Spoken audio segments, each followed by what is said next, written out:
বাপরে বাপ জমলসে মনে মনে ভাবে দেখাত বেয়া হওয়া নাই এই বাপরে বাপ উড়ে আছে দেখাত তো বেয়া দেখা হওয়া নাই ঠিকে আছে তাক মই উড়ি যাওয়ার কারণে দেউকা দুখন কাপড় দিল কি উড়ে গুছিলে তাৰপিছত চকু দুটা দিল দেখার কারণে ঠিকে থাকিল আর উশাহ লওয়ার কারণে মুখখন নাকটো দিল মানে উড়ে আছে দেখাও পাব খাওঁতে ই ঠিকে খাব খাওয়ার পিছত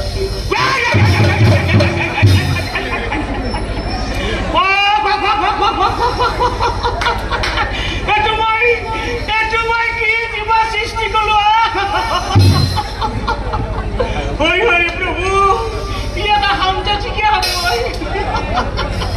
হই হই প্রভু ই হামটা ঠিকে হব আর কিছু কিন্তু আমার পিছন দিয়ে ঠিকই মরবো কারণ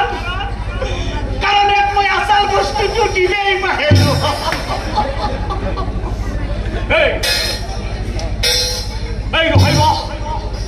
আমার নাই এই রহিব এই হওয়া নাই এই বাকি আছে এই রহাই হওয়া নাই এই বাকি আছে এই তোক মই আসল বস্তুটো দিয়ে নাই ওই আগে আগে পক্ষী বাতাও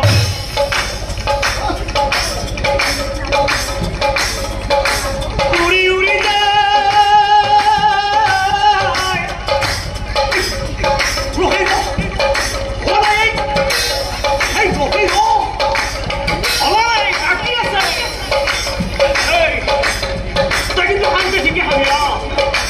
আর বিশেষ কিন্তু তুই ঠিকই মরবি কারণ রহিব এই তোকে আসল বস্তু দিয়ে নাই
তেতিয়া যমৰাজাই নাৰদ মুনিক চাই কৈছিল, শুনা মুনিবৰ, অ যমে বোলে শুনা নাৰদ, অ নাৰদ, কহ তোমাক মই নাৰদ, কহ তোমাক মই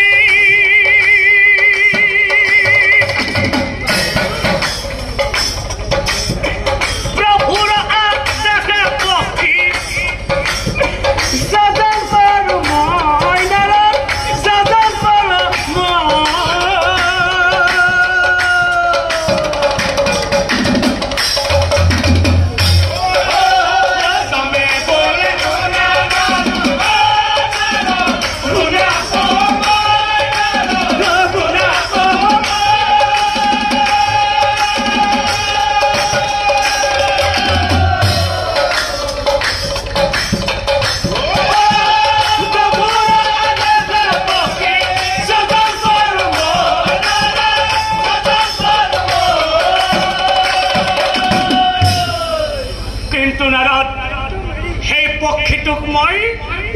চকু কাণ নাকৰ পিন্ধা ভাগে ভাগে দিলো নাৰদ, ভাগে ভাগে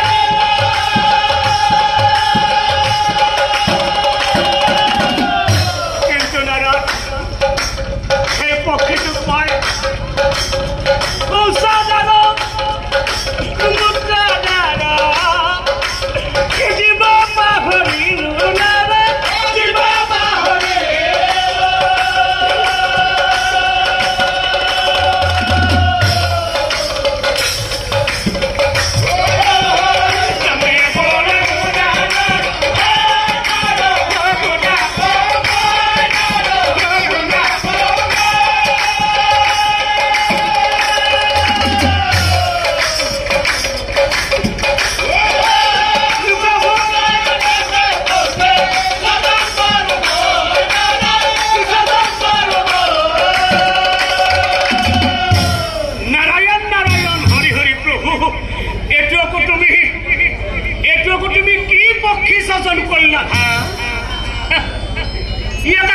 ঠিকে খাব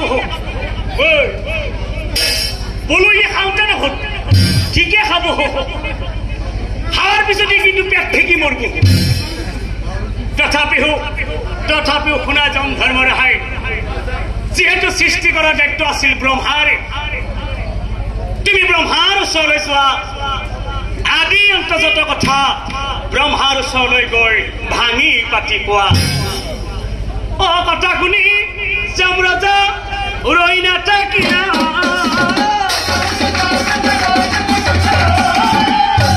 ব্ৰহ্মাৰ ওচৰলৈ গৈ আদি অন্ত যত কথা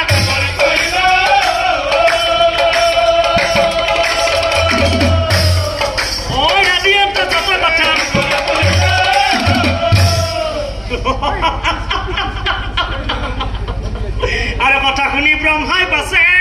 ও হাঁহি বেলা, যমরাজাক চাই পাছে কহি বেলা,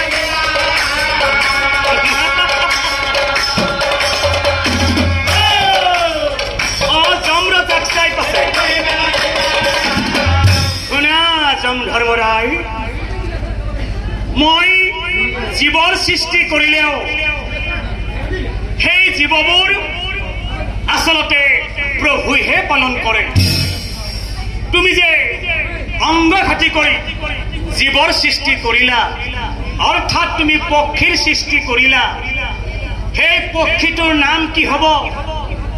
আৰু সেই পক্ষীটোক প্ৰভুই কেনেকৈ পালন কৰিব, এইবোৰ কথা আসলতে প্ৰভুহে গম পাব। গতিকে বলা পুনৰাই আমি আকৌ সেই প্ৰভুৰ ওচৰলৈ যাওঁ। চলি যায় চলি